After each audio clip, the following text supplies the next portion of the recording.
यह कहानी एक राजा और एक बौद्ध भिक्षु की है। राजा तो बहुत से हुए, लेकिन यह बौद्ध भिक्षु सबसे अलग थे। इनका नाम था बौद्ध धर्मा। इस कहानी की शुरुआत एक परेशान राजा से होती है। राजा ज़्यादातर परेशान ही रहते हैं। वह राजा अपने मन को शांत करने का बहुत प्रयास करता है, पर उसका मन शांत नहीं हो पाता। वह अपने राज्य के बड़े बड़े विद्वानों को अपने महल में बुलाता है और उनसे उपाय पूछता है। लोग तरह तरह के उपाय राजा को बताते हैं, पर कोई भी उपाय काम नहीं कर पाता। एक दिन एक व्यक्ति राजा के पास आता है और कहता है, आपके मन को शांत करने का एक उपाय है। राजा उस व्यक्ति की बात सुनकर बहुत खुश हो जाता है और उस व्यक्ति से कहता है, यदि तुमने ऐसा किया तो मैं तुम्हें उतना धन दूंगा जितना तुम मुझे मांगोगे। वह व्यक्ति राजा से कहता है, आपका मन मैं शांत नहीं कर सकता, पर एक सन्यासी है जो आपका मन शांत कर सकता है। वह कोई आम सन्यासी नहीं है, वह एक पहुंचा हुआ सन्यासी है। आप उससे एक बार अवश्य मिलें, वह आपकी समस्या का समाधान अवश्य कर देगा। कहाँ मिलेंगे मुझे यह सन्यासी? वह व्यक्ति राजा से कहता है, यहाँ से कुछ दूर जंगल में उसकी एक छोटी सी कुटिया है।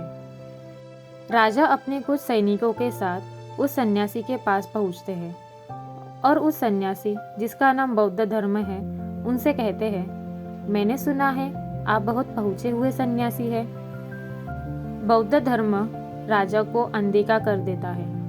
राजा सोचते हैं कि शायद बौद्ध धर्म ने मुझे सुना ही नहीं। राजा फिर कहता है, मैंने सुना है आप बहुत ही अच्छे और ज्ञानी सन्यासी हैं। क्या आप मेरे समस्या का समाधान कर सकते हैं?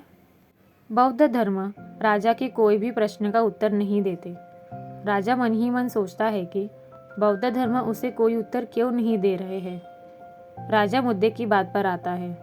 राजा बौद्ध धर्म से पूछता है, क्या आप मेरे मन को शांत कर सकते हैं? बौद्ध धर्म मुस्कुराते हैं और राजा से पूछता है, तुम्हारा मन अशांत क्यों है?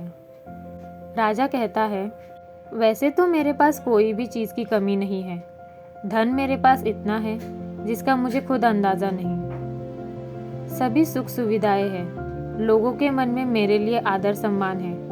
मैंने बहुत सारे दान पुण्य भी किए हैं, पर बस एक चीज़ की कमी है, वो है मेरे अंदर की शांति। मेरा मन अशांत रहता है। यदि यह कभी कभी शांत हो भी जाता है तो यह फिर से अशांत हो जाता है। क्या आप मेरे मन को शांत कर सकते हैं? मैं बड़ी आशा लेकर आपके पास आया हूँ। बाकी तो मैंने सब उपाय कर लिए हैं, बस आप ही मेरी अंतिम आशा हो। बौद्ध धर्म उस राजा से कहते हैं, बिल्कुल, मैं तुम्हारे मन को शांत कर सकता हूँ। यह सुनकर राजा बहुत खुश होते हैं। राजा कहते हैं, उसके लिए मुझे क्या करना होगा? बौद्ध धर्म मुस्कुराते हैं और कहते हैं, कल सुबह है तुम मेरे पास आना, पर ध्यान रहे कि अकेले आना। इस पर राजा कहते हैं, ठीक है, मैं कल सुबह आपके पास आ जाऊंगा। तब बौद्ध धर्म कहते हैं, पर एक बात और ध्यान रहे, अपने अशांत मन को अपने साथ लाना। यह बात सुनकर राजा चौंकता है और सोचता है कि यह कैसी बात कही बौद्ध धर्म ने। राजा कहता है, आपने क्या कहा? कृपया एक बार और बताएंगे?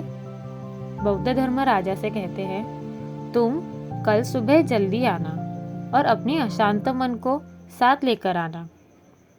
कहीं ऐसा ना हो कि तुम उसे अपने महल में ही छोड़ाओ।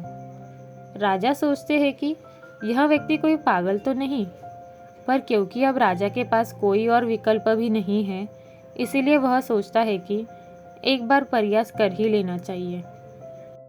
अगले दिन राजा अकेले सुबह बौद्ध धर्म के पास पहुंचता है और कहता है, मैं आ गया।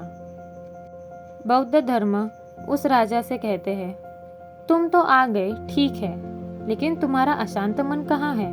लाओ उसे मुझे दे दो, मैं उसे अभी शांत करके तुम्हें देता हूँ। तब राजा कहता है, आप यह कैसी बात कर रहे हैं? आप इतने अच्छे और ज्ञानी सन्यासी होकर भी यह बात नहीं जानते कि मन कोई ऐसी वस्तु नहीं है जिसे मैं उठाकर आपको दे दूं। मन तो मेरे भीतर है। बौद्ध धर्म उस राजा से कहते हैं, ठीक है, बैठ जाओ और अपनी आंखें बंद करके उस अशांत मन को अपने भीतर खोजो। राजा अपनी आंखें बंद करके उस अशांत मन को अपने भीतर खोजने का प्रयास करता है। बहुत देर आंखें बंद करके बैठे रहने के बाद बौद्ध धर्म राजा के कंधे पर हाथ रखते हैं और कहते हैं, आंखें खोलो। तभी राजा अपनी आंखें खोलता है। बौद्ध धर्म उस राजा से पूछते हैं, क्या तुम्हें तुम्हारा अशांत मन मिला? राजा ने कहा, नहीं। बौद्ध धर्म राजा से कहते हैं, कोई बात नहीं, अब तुम कल प्रयास करना, आज के लिए इतनी खोज पर्याप्त है। राजा अपने महल की ओर चल पड़ा। अगले दिन सुबह राजा फिर बौद्ध धर्म के पास आता है और वैसा ही करता है जैसा कल बौद्ध धर्म ने बताया था। राजा बैठ जाता है और अपनी आंखें बंद कर लेता है और अपने उस अशांत मन को अपने भीतर ढूंढने का प्रयास करता है। बहुत देर तक राजा बैठा रहा। बौद्ध धर्म फिर से राजा के कंधे पर हाथ रखते हैं और कहते हैं, क्या तुम्हें तुम्हारा अशांत मन मिला? राजा बड़ी शांत आवाज में बौद्ध धर्म से कहता है, नहीं। बौद्ध राजा कहते हैं, कोई बात नहीं, आज के लिए इतना ही पर्याप्त है, तुम कल आना। अगले दिन सुबह राजा फिर बौद्ध धर्म के पास आया और वैसा ही करता है जैसे पूरे 2 दिन से कर रहा था।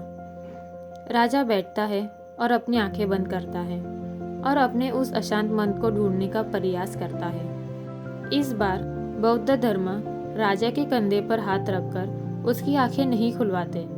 राजा बस अपनी आंखों को बंद करके बैठा रहता है। काफी समय बीत जाता है। बौद्ध धर्म राजा के पास ही बैठे रहते हैं। पूरा दिन बीत जाता है, पूरी रात बीत जाती है, पर राजा आंखें बंद करके अपने उस अशांत मन को ढूंढ रहा होता है। अगले दिन सुबह राजा की आंखें खुलती है और जैसे ही राजा की आंखें खुलती है, राजा अपने सिर को बौद्ध धर्म के चरणों में रख देता है और कहता है, मुझे मेरा अशांत मन तो कहीं नहीं मिला, पर वह शांति जरूर मिल गई जिसकी तलाश में मैं अब तक भटक रहा था।